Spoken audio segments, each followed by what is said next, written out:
Не надо.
Пойдем, Рахия.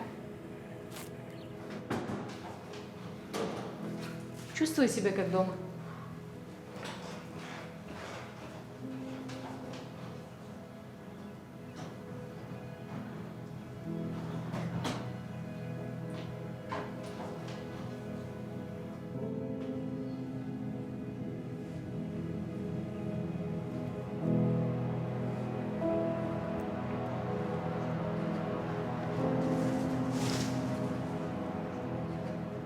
Не стесняйся.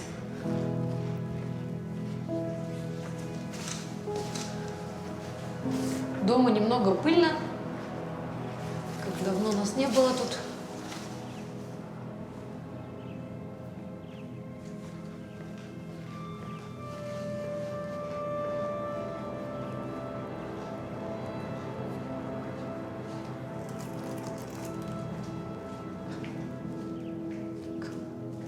Я надеюсь, тебе понравится твоя комната. По-хорошему, дома надо ремонт сделать. Ну, не успеваем. Мы еще даже обжить этот дом не успели. Если тебе что-то понадобится, говори мне, хорошо?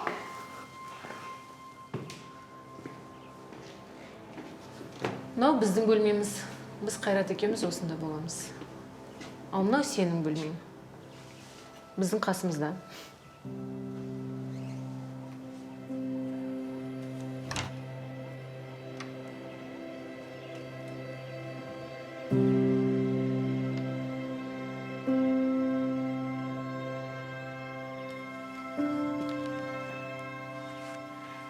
Қалай, Рахия? Ұнай ма?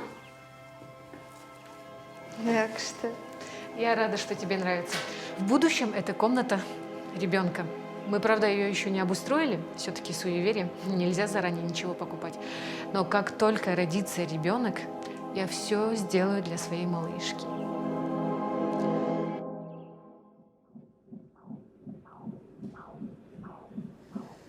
Так, ну что ж.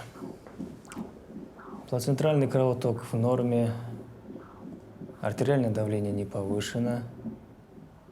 Внутренняя стена матки не повреждена. Плод развивается очень даже хорошо.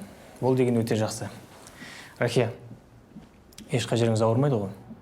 Жоқ, нормально. Просто иногда қатты тебеді. Балаларыңыз тезірек шыққысы келіп жатыр да? Кішкене шыдасаңыз, сонымен болды.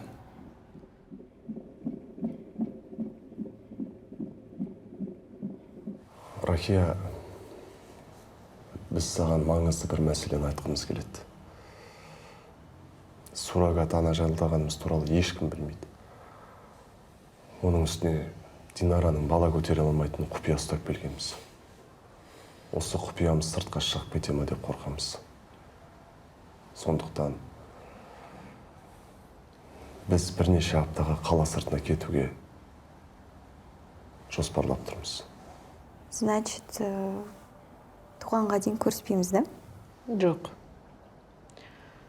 Сен бізбен бірге барасың. Зачем? Рахия, 9 ай бойы кездесіп жүрміз ғой сенімен.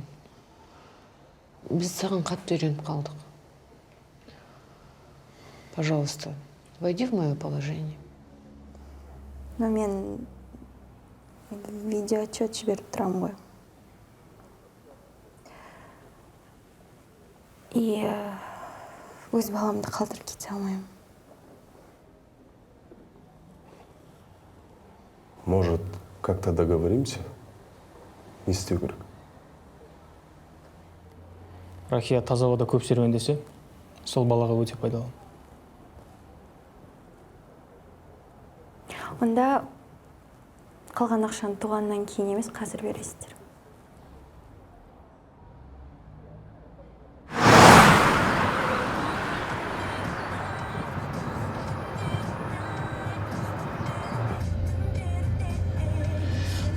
Наконец-то буду ходить без этого накладного живота.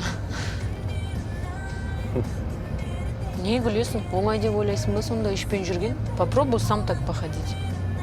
Жоқ, жаным, күліп отқан жоқ.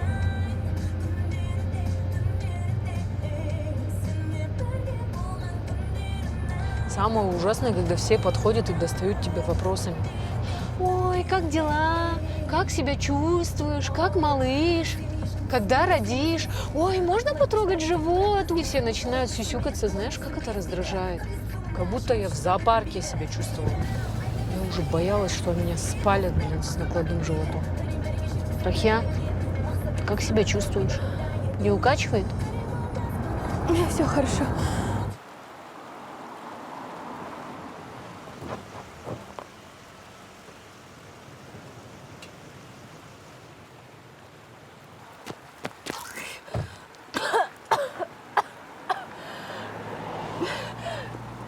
Держи, Рахия.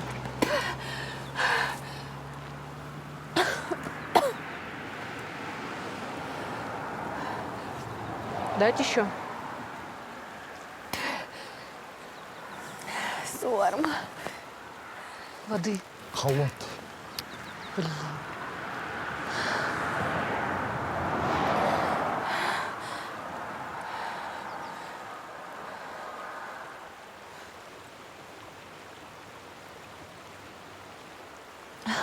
Ана жақта су бар сияқты бет толып жүріп келем.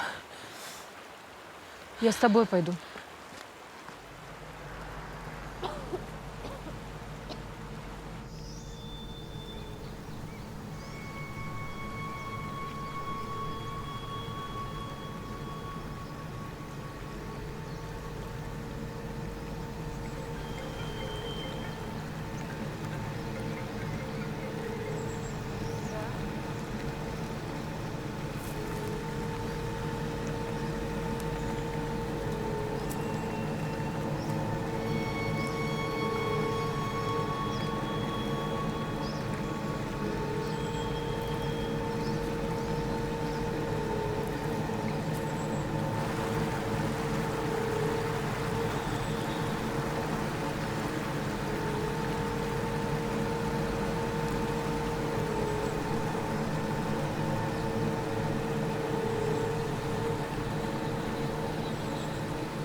Где была?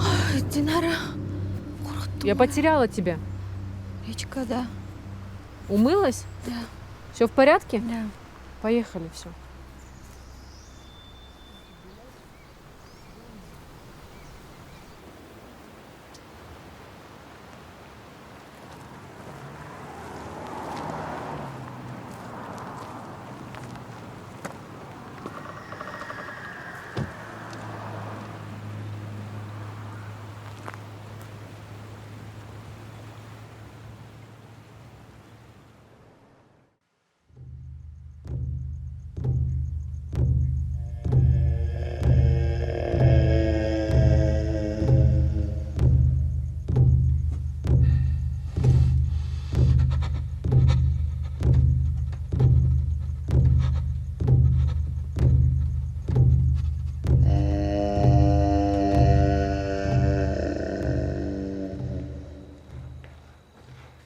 Ну как, вкусно?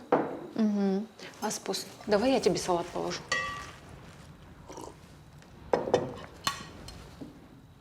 Кушай. Кайрат, ты будешь? Нет, спасибо.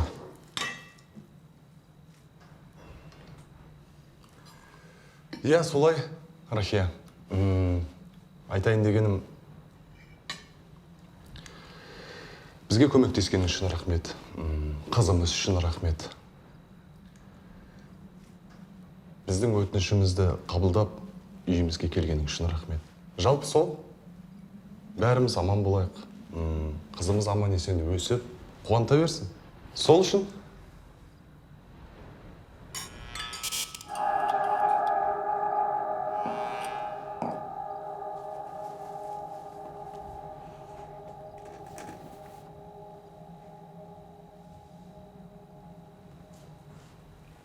Мен барып көріп келейін.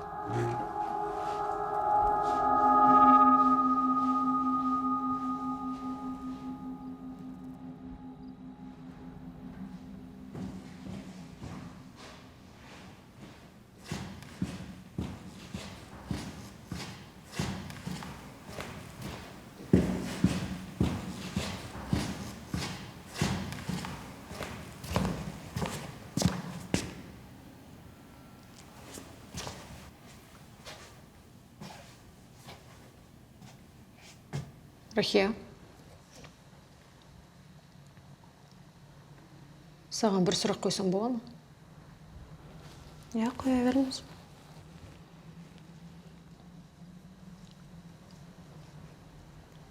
Сенің осындай жұмыс жасайтыныңды ата-анаң біле ме? Я біледі. Кешір. Жоқ, нормально. Қарсы емес пе?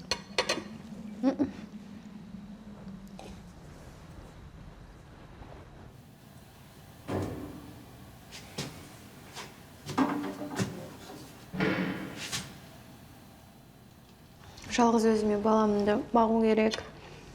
Оның үстіне мен сіздерге көмектесіп жатырмын ғой. Балаңа бұл туралы айттың ба?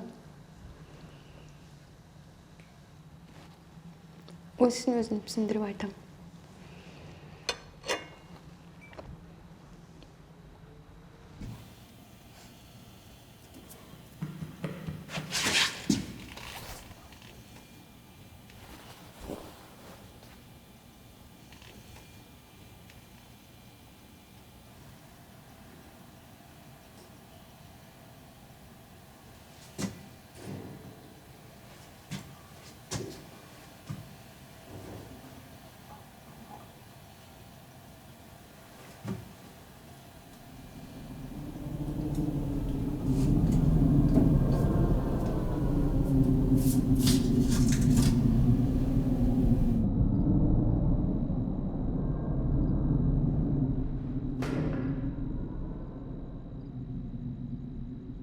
Кайрат?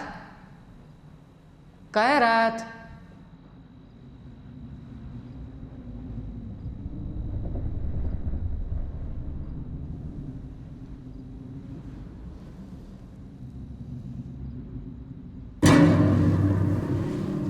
Щитокты атып жіберген сияқты. Лампочкалар күйіп кеткен. Завтра утром разберусь.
Барлықтарыңызға сәлем. Менің есімім Алмагүл. Мен Алаш сериалында Рахияның рөлін сомдаймын. Мен қазір сіздерге келесі серияны қалай көру керектігін айтамын. Қиын ештеңесі жоқ. Ол үшін төмендегі описанияға өтесіз, сілтемені басасыз. Солай келесі серияны көре аласыз.